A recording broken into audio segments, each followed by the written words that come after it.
السلام علیکم ناظرین، ڈرامہ سیریل صرف تم کا آنے والا ایپیسوڈ بہت ہی زیادہ انٹرسٹنگ ہونے جا رہا ہے۔ آنے والے ایپیسوڈ میں آپ لوگوں کو دکھایا جائے گا حمزہ کو نہ تو اپنی عزت کا خیال ہے اور نہ ہی اپنے خاندان کے وقار کا، اسی لیے تو وہ عمل کے گھر میں گھر داماد بننے کے لیے بھی تیار ہے، جبکہ عمل کے باپ نے شادی سے پہلے ہی حمزہ اور حمزہ کے گھر والوں کو پریشان کرنا شروع کر دیا ہے۔ انہیں لگتا ہے شاید حمزہ کسی بھیک مانگتی فیملی سے تعلق رکھتا ہے، اسی لیے تو بنا چونچا کیے گھر داماد بننے کو بھی راضی ہو گیا۔ جب وہ رشتے کی بات کرنے حمزہ کے گھر جاتا ہے اور وہاں جا کر وہ اس بات کا بھی ذکر کر دیتا ہے کہ آپ کے گھر کا فردن میرا گھر داماد بننے کو بھی تیار ہے، اس کا مطلب تو یہی ہوا کہ آپ کے خاندان کے کوئی بھی طور طریقے نہیں ہیں۔ یہ سن کر دادی کہتی ہیں کہ خبردار، اگر آپ نے ایک بھی لفظ اب خاندان کے بارے میں کیا تو میں بھول جاؤں گی کہ آپ ہمارے مہمان ہیں۔ آپ نے تعلق حمزہ سے جوڑنا ہے تو خبردار، اگر آپ نے ہمارے خاندان کے بارے میں ایک بھی لفظ کہا تو ہم بہت ہی خاندانی اور کھاتے پیتے لوگ ہیں۔ یہ سن کر عمل کا باپ کہتا ہے کہ اس بات کا اندازہ تو مجھے ہو چکا ہے کہ آپ لوگ کتنے خاندانی ہیں،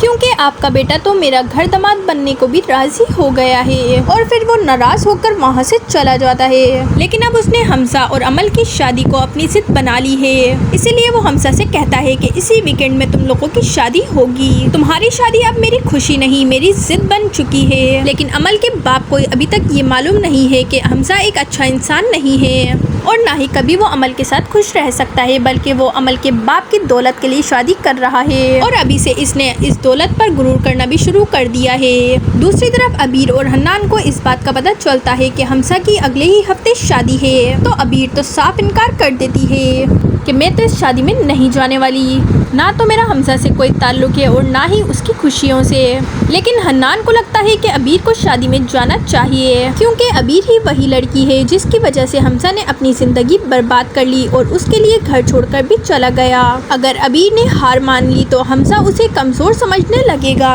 جو کہ حنان ایسا بالکل بھی نہیں چاہتا، اسی لیے وہ عبیر کو صاف کہہ دیتا ہے کہ تم بھی میرے ساتھ حمزہ کی شادی میں جا رہی ہو، مانا کہ ہم دونوں کے درمیان ایسا کچھ نہیں ہے کہ تم میری بات مانو، لیکن تم میری بیوی تو ہو نا، زمانے کے سامنے ہی صحیح، لیکن تمہیں میرے ساتھ جانا چاہیے تاکہ حمزہ کو یہ نہ لگے کہ تم اس کے سامنے کمزور پڑ گئی ہو۔ سو ناظرین، آنے والے ایپیسوڈ میں آپ لوگوں کو یہ سب دکھایا جائے گا۔ چینل کو ابھی تک سبسکرائب نہیں کیا تو جلدی سے چینل کو سبسکرائب کر دیں، ویڈیو کو لائک کر دیں۔ اللہ حافظ۔